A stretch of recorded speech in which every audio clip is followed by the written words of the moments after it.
Good morning, everyone. Can you hear that okay? Yes. Welcome to today's concert with the Nordic Fiddlers. We're glad you're here. Now, there's a little story why I'm here. In the years past, my wife, Carlos, is the one who would talk in between songs. And she said, you know, this year I think I need someone to do it for me. So, 48 years of marriage, you say yes, dear. So, anyway, we're glad to have you. And today this could be a little different. We're going to call this a magical story with musical illustrations. Many, many years ago, in a land far away, known for its trolls, beautiful mountains and waterfalls, there lived a young man named John. He came from a very old musical family of fiddle makers and players. Now, these are not ordinary fiddles. No, these are special fiddles known as hardanger fiddles. So why don't you all hold your... Wow. See, I can take liberty on this now, so... They had beautiful inlay and rosine. They had scrolls made of lions and dragons, and they had 4 strings on top, and then 4 or 5 strings that run through the bridge and under the fingerboard that are never touched with the bow. But yet those understrings make hauntingly beautiful overtones to the strings played on top. The sound was enchanting, and if that wasn't enough, and I know this living with a hardanger fiddle player, they have 28 different tunings, depending upon the tune and the mood that composers want for their song. 28. I can't think of any other instrument that has that many different tunings. So to begin, here's an easy dance tune so you can hear these special instruments. Listen for the harmony and see how many different parts you can hear. Players only play on 2 strings at the same time in most songs, and this song is Ringeberg Rhinelander.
Now try playing that with a regular violin. Not going to happen. Now back to our story. John was one of many songs. In his Nordic culture, the oldest son got the small farm and the rest had to go make a living somewhere else when time came. Some of John's friends were immigrating to America, the land of endless opportunity. John was still thinking about what he was going to do.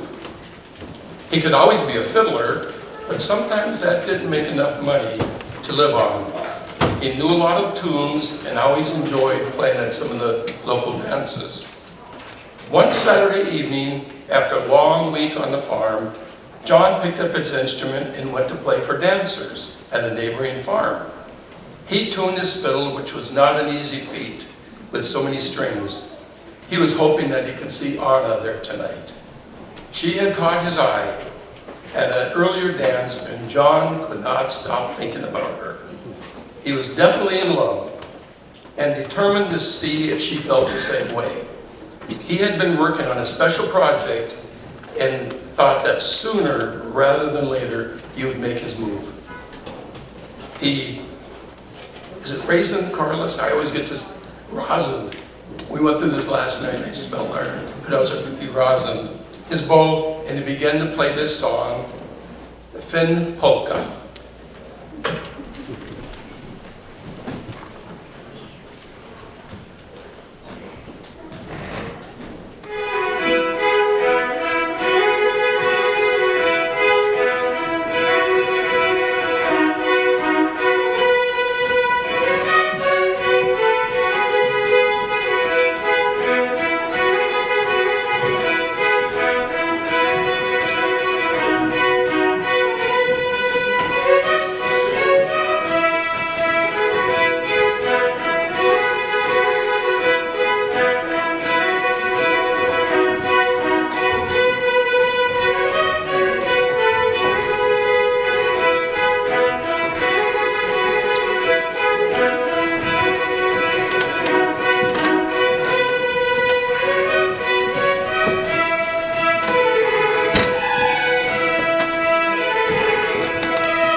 Let's talk about courtship in John's day.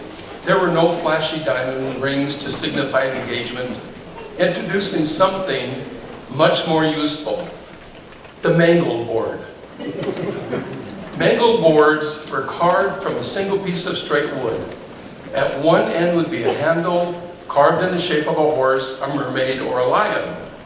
The mangle, while being a functional cloth straightening tool to illuminate the wrinkles, also became a symbol of courtship. The mangle board would be left hanging on the door of the love interest. If she took the mangle inside, it signified that the marriage proposal was accepted and the wedding was on. If the board was still hanging there the next day, she had refused the gentleman's proposal. Back to the carving bench, as a mangle was not reusable. If he intended to make a proposal to another girl, it had to be a new carving. This explains why some mangle boards have initials and dates carved on them and others are left blank and plain. So anyway, John's mangle board on Anna's door was accepted and the wedding was on, and this next song is called Jonse Yanta.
Traditional weddings were different than today's modern weddings. The wedding party was a family, and family would meet at the house, get all dressed up in the fancy bunads, and then walk as a group to the church. They would be accompanied by a hardanger fiddler who would play a bridal march as a process to the wedding. Each area had their own bridal march and ceremony, but the fiddler was not allowed inside. Each area had their own, and once they arrived at the church, the guests and the wedding party would go into the church till it was over for the ceremony. But as I mentioned, the fiddler was not allowed inside. He had to wait outside until the ceremony was over. That was because the hardanger fiddle had been declared the devil's instrument and was banned from churches. The reasoning was that if you stayed out all night dancing and playing the fiddle, then you would be too tired to get up and either go to work or go to church the next day. Many fiddles were burned and destroyed in an attempt to stop this debauchery. Lucky for us fiddles, players and tunes all survived, and we still have them today. After the wedding ceremony, the newlywed couple and their guests would once again gather outside of the church, and the fiddler would play for their walk home. No stretch limos for these weddings, and made sure you had on comfy shoes. This is a bridal march from a rock bow, Bruslag for a rock bow.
Let's talk a little bit about bunads and solier. Bunads were specific to an area, and everyone had the same design to their region, kind of like a team sweatshirt, only fancier. In a crowd of mixed bunads, you could always locate your team by the bunad they wore. Today around Stoughton, you will see many, many beautiful bunads from various parts of Norway. If you know where your family was from, see how many of them had the same bunad as you enjoy the festivities. Now, they are made of wool, because back home in Norway it's still pretty cold. They are ingeniously made to expand or take up, as the bunad is for the lifetime of the wearer. Many young girls receive their first bunad for their confirmation. It will have seams to let out, enabling them to possibly wear it for their lifetime. Please appreciate the bunad faithful in our humid hot weather sometimes here in Stoughton. They look beautiful and festive, but they're definitely warm inside this traditional outfit. Soulier is all the lovely silver disc jewelry that you see, ladies and some men. So for instance, this would be considered a soulier right there. Yeah. Wearing with their outfits. The silver discs that shimmy were intended to confuse the evil spirits and keep the wearer safe. Soulier belts are worn by married women. They are sold in segments, enabling the lucky recipient to collect them for special occasions, or they could purchase them all at once. They were fortunate to marry a wealthy man. These beautiful pieces of silver are keepsake and are passed down to future generations. And my granddaughter's in the back over there, and someday she'll get Carlos's bunads and soulier. So, next song is called Silver and Gold.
Back to the wedding of John and Anna. Once they arrived back at their house, the food and dancing would begin.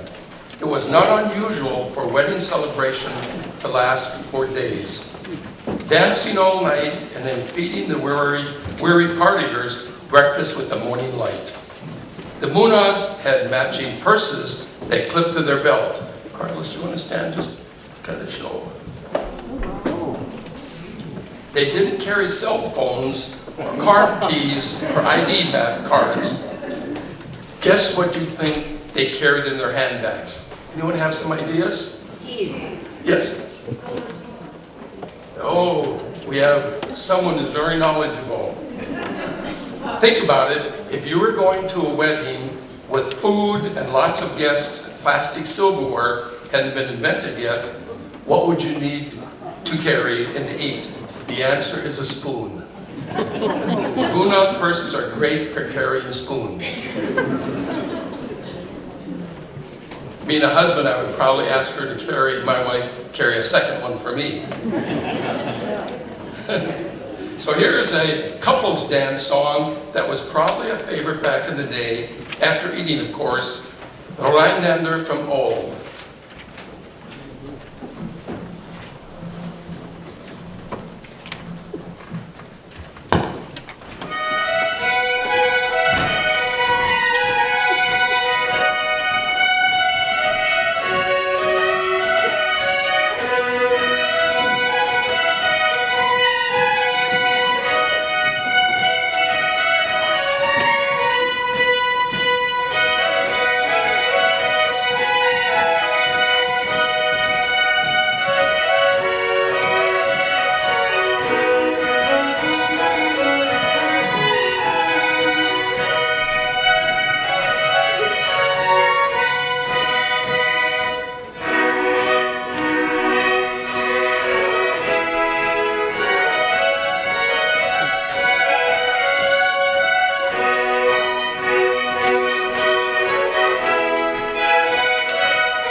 Life on the farm was not easy.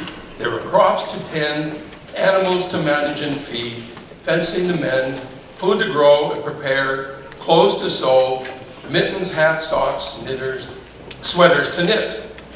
In the evening, there were always chores to complete, but if they had limited time allowed for pleasure after the evening meal, there was wood to carve, Bibles to read, fiddle tunes to play, new dances to learn, and I can imagine a family dog possibly coming in to spend a little time by the fireplace once the livestock was locked up safe for the night. In our home, we have two very spoiled doodle dogs. We had to include this dog tune just for them because they're part of the family. And Gus will sometimes howl when he hears the Hardanger play. So we were going through this again last night. Both the dogs were sleeping in our living room, and Gus started to howl. And they insisted we have a song for them. So this is called Den Fonten Trolla for Pekka, which is the song the tramp sang to his dog.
Norwegian farms like John and Anna's are often small in acreage. If they are lucky, their farm goes up the steep mountainside and includes flat summer grazing areas once the high snow melts, exposing the new tender grass. The family livestock, which are cows, goats, sheep, are moved up the hill and will stay there all summer until it is time to bring them back to the farm for the winter. There is a small building or two where the workers, and often the young daughters, will live, keeping an eye on the livestock. Twice a day, the milking critters will be milked, and one of the youngsters will make the steep, rocky, often in a stream bed, trek back to the family farm, carrying buckets of fresh milk down to the farm below. Then they climb back up with their empty buckets and they do it again and again and again. And a few years ago when we were in Norway, we did one of those treks and we really felt for those. We were not carrying anything. We were huffing and puffing by the time we got there. Yes. So we know how tough that would be. Sometimes the neighbors would come over to let you know that their critters had jumped the fence and were now in their yard. This next song is about this very thing. Listen for the animal sounds in this song as they try and round up their animals and take them home.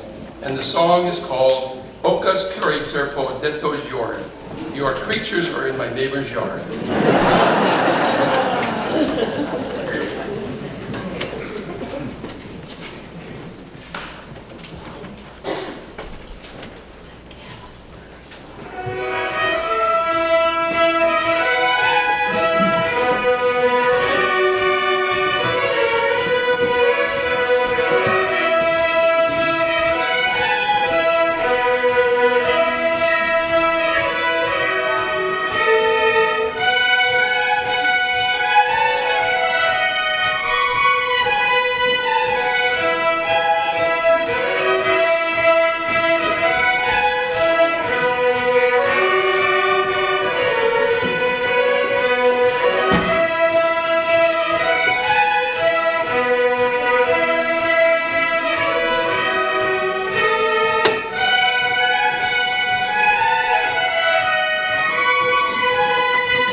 This next tune is for all the fiddlers, Spielman, who have played the hard-hearted fiddle and passed their tunes down to future generations.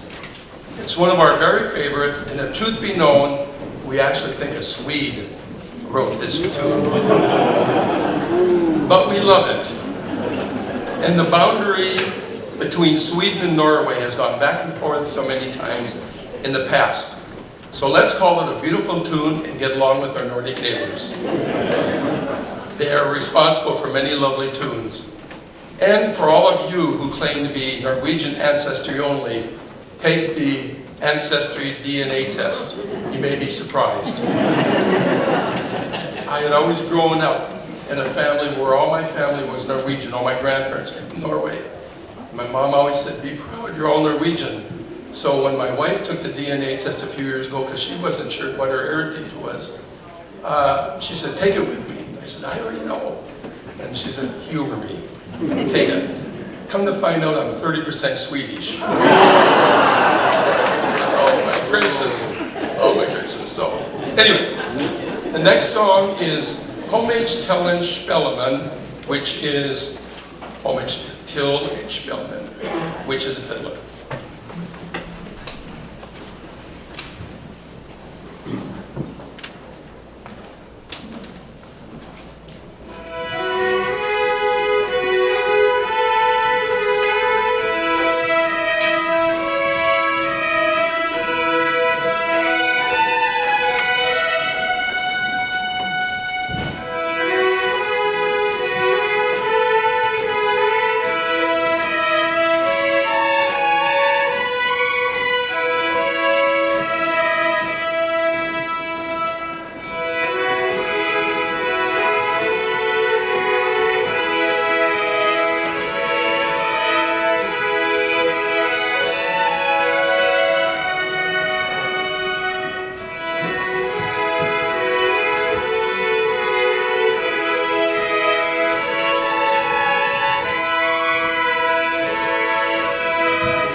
This next song is a beautiful song written by Paris Erik Olsen, the son of a famous fiddler, to celebrate the 100th anniversary of his father, Paris Olsen's birthday.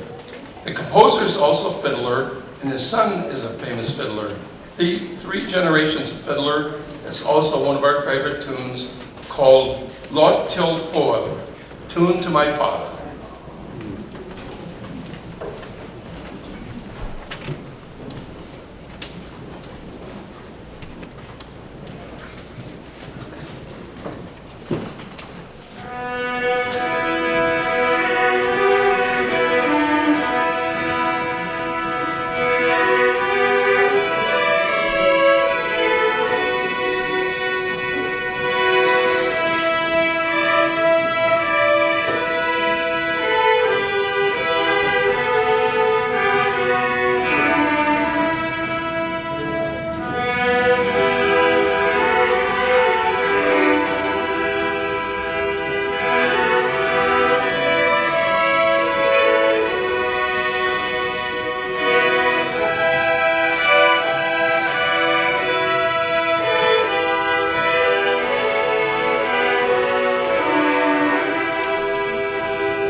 myself. Before we introduce our last song, this time I'd like to have each of the players introduce themselves and tell us a little bit about yourself. I think I picked this up. If you could just stand up and talk loud.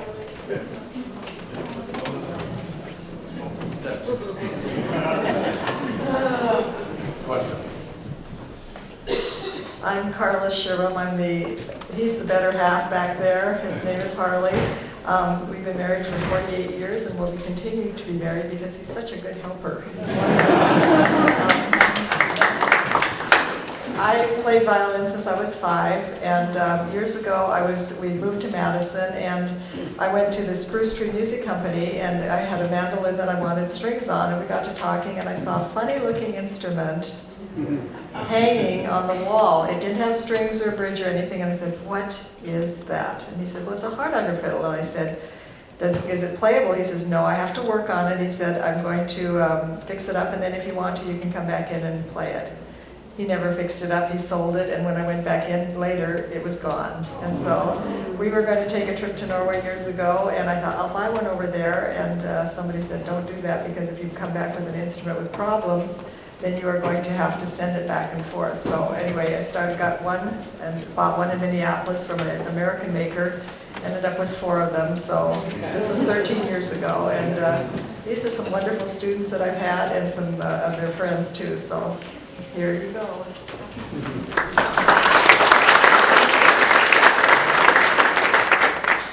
Hello everyone, you don't have to clap for me.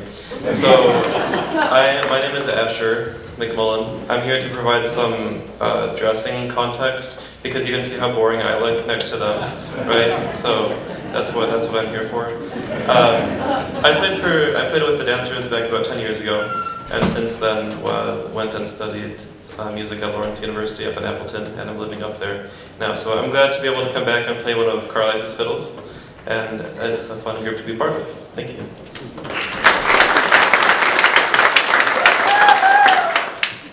Hello, my name is Sylvia McMullen. I'm Asher's little sister. I heard him play, I think I must have been like 7 or 8, but I was like, that's such a cool instrument. So then I picked it up a couple of years ago after playing 10 years of violin, and I'm currently studying violin at Lawrence University.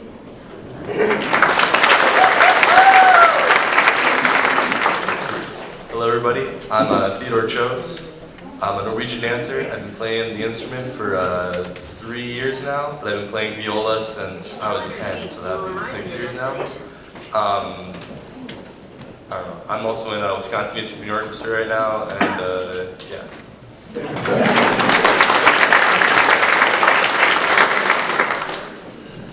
My name is Laura Johnson. I have been playing the violin since I was like 5, and then I started playing the fiddle 3 years ago. I came to one of these concerts actually, and then that's how I picked it up. And I'm currently studying communications and Spanish at the University of Wisconsin-Eau Claire.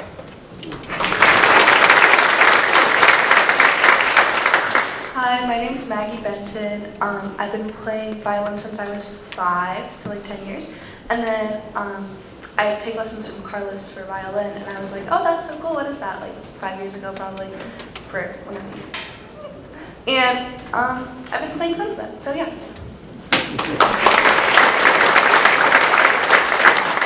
I'm Andrea Benton. I'm along for the ride because Maggie wanted to learn to play, and so I learned too. We started learning during the pandemic, playing out on our porches, our porch and Carlos's porch, like when everyone had to stay outside all the time. So, yeah.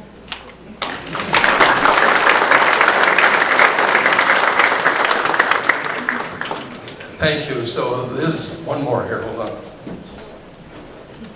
And Maggie designed our programs. Aren't they beautiful?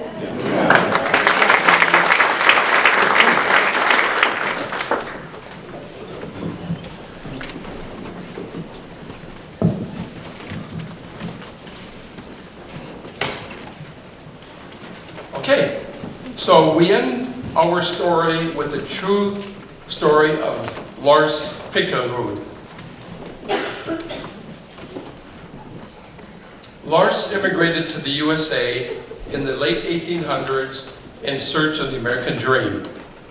His brother, Hans Fickerud, had already immigrated to Stoughton, Wisconsin, and lived there with his wife and children. Hans owned the Nevermind Saloon, which I believe is still standing today. Both brothers were from a very talented musical family in Norway. Lars was an exceptional hardanger fiddle player and a composer, often taking tunes and making them his own with clever changes.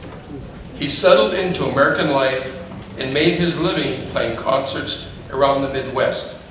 He was handsome and talented and quickly became a rising star, especially with the ladies. He played packed concerts and made rock star money back in those days, as much as $1,500 per concert, which was a lot of money in the 1890s. Sadly, his extravagant on-the-road lifestyle caught up with him. He became ill and wanted to return home to his native Norway. His friends sold his costumes and instrument to pay his way back home. This next tune is Fickerud's Farewell Till America, was composed by him in the bow of the ship on his journey home. If you hear the song, and we do this song for the last couple of years, but it's kind of been my favorite, I think a lot of the players. Listen for the small part of From Sea to Shining Sea as he pays tribute to his life in America. He died 2 years later from tuberculosis. He was only 42 years old. And as an aside, when we were back here, he actually played, and this is a picture of him during his concerts. He lived from 1860 to 1902. He allowed me to hold it up, so I gotta be careful with that. So, with that, Fickerud's Farewell Till America.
Now, as a finale, we have two more special songs for you to end our concert.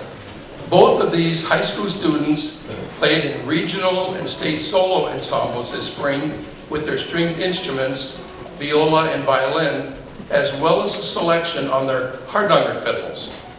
Both received a 1+ on their solos, and they went on to state where they received the top 1 rating. We'll let them tell you about their tunes.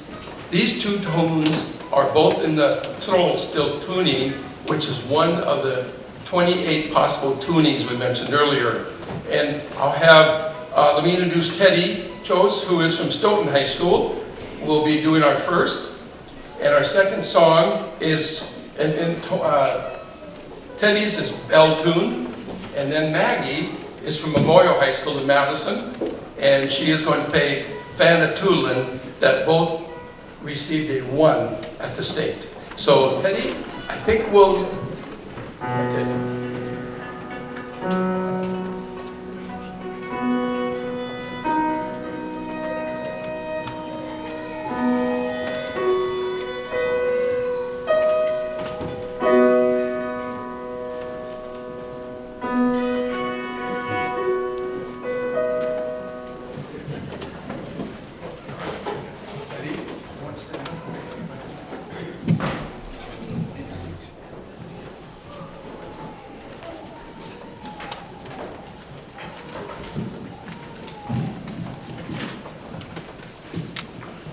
Alright, hello everybody. I'll be playing the bell tune today, or the Budaslung. The Budaslung is in the Trollstill tuning, or the bell tuning, as I like to call it for this one.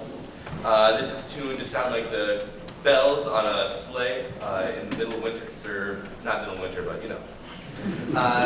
So when you're listening to this song, imagine you're in a sleigh, you got your fiddler behind you playing a nice tune for you. So yeah.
Hi guys. I'm playing Fanatulin, which translates to Devil's Tune, because of how Harley said earlier, they consider the hardanger to be the devil's instrument because of the whole playing all night and stuff. So I played this at state. I really like this piece. I think it's really interesting. It's also in the Trollstill tuning, and this piece was played at the opening ceremony in the Olympics when they were held in Oslo. Sorry, my bad. And this guy was flown in, and he played it as he was coming down. It's really cool.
applause for